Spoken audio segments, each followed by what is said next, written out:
Hello, and welcome to this video about MRI results and the truth that your doctors won't tell you. What I'm about to share is going to blow your mind, so hang with me and let's get started. So when you're suffering from back pain, the thing you want the most, of course, is for the pain to go away. And if that's not happening, then the next best thing is to understand why you have back pain so you can try to solve it. Enter magnetic resonance imaging, or the MRI. Patients want to know what's causing the pain, and the MRI seems like the perfect answer. You can see inside the body without an incision and see what's going on. Once the cause is discovered, in theory, then you can find the solution, right? Well, not so fast. I've talked with many back pain sufferers after they've seen their MRI results. The scan is slapped on the surgeon's light box and they get to see all their dinged up discs and bone spurs, and that image gets seared into their brains for good.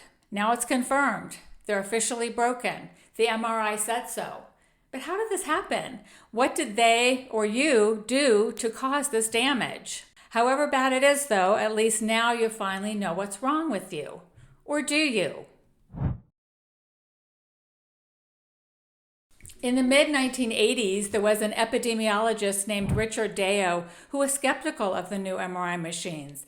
He thought that ordering an MRI for lower back pain sent the wrong message to the patient. Deo thought the scan would initiate a cascade of unnecessary, expensive, and detrimental interventions.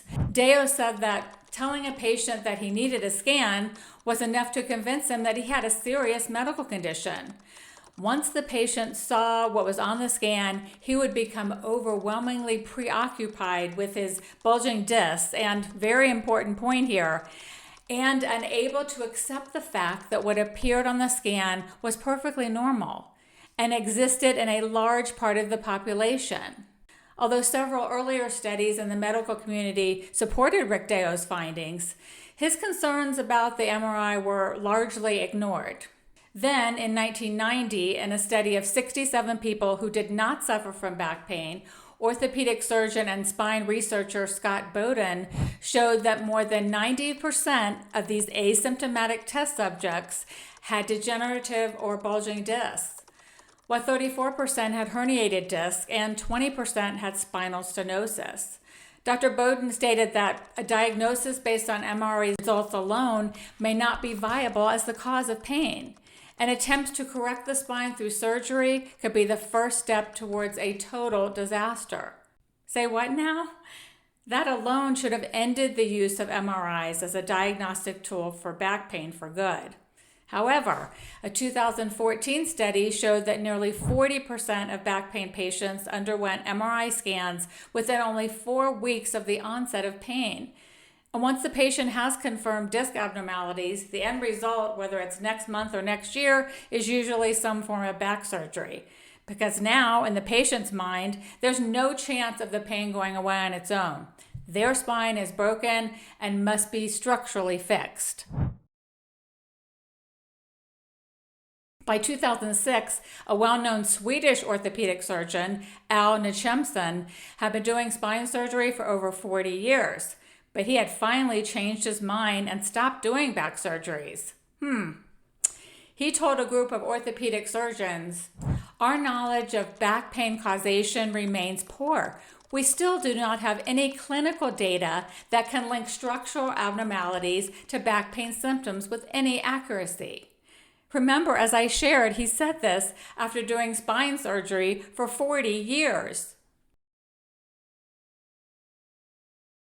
In 2009, the Agency for Healthcare Policy and Research, a branch of the U.S. federal government, tried to establish guidelines that would have eliminated 90% of MRI scans for back pain, concluding that they were basically useless. The guidelines were based on several studies showing no link between MRI results and back pain. However, the orthopedic surgery community at the time got together and lobbied Congress to defund this healthcare agency, which they did. Is your blood boiling yet? Because mine certainly did upon discovering this intentional and manipulated continued use of the MRI to diagnose back pain. After that, the guidelines that would have saved billions of dollars And a lot of unnecessary pain ended up in the trash can. Very sad and very corrupt. By 2011, the American College of Physicians took a swing at the issue, announcing that routine spinal imaging should be completely eliminated from modern back pain treatment. The ACP concluded the same thing that everyone else had. MRIs were basically useless for this purpose.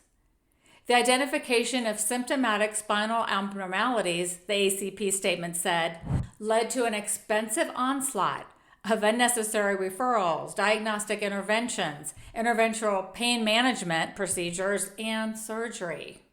Now, it sounds like the American College of Physicians was trying to do the right thing. But unfortunately, and no surprise, that recommendation was also never put into place by the medical community. They're doing more MRIs than ever before. They do more MRIs every single year. So where has all this left us? Well, here we are in 2025 when we've clearly been well trained, because the idea of an accurate evaluation of back pain symptoms by a doctor without an MRI would lead to protests by most patients, maybe even a malpractice lawsuit. Patients now often demand MRIs whether the doctor recommends it or not, even though the reality is that MRI results don't prove anything. Now, this leads us to a very obvious question. What is causing your back pain? Well, about 99% of the time, it's actually the soft tissue in the back, which has become tight and inflamed because of emotional tension, not the spine. That may seem hard to believe after seeing your MRI, but it's the truth. Ongoing emotional tension floods your body with cortisol, the stress hormone, which tightens the soft tissue in your back, and that eventually creates pain. It's actually pretty simple. So what to do about it? Well, it's a bit more than just trying to relax, but it's not that hard. Certainly not as hard as back surgery. We put together a quick 6-minute workshop that explains the 3 simple steps for healing back pain. And you can find it at calmyourback.com. I'm Laura Thornton. I healed my back pain, and I've helped thousands of others do the same. You don't have to do this alone, and you can be next. And if you know other people struggling with chronic back pain, and you probably do, it's everywhere, please share this video about the truth and the good news that they can get better on their own and get off the back pain medical merry-go-round for good. Thanks for watching. See you next time.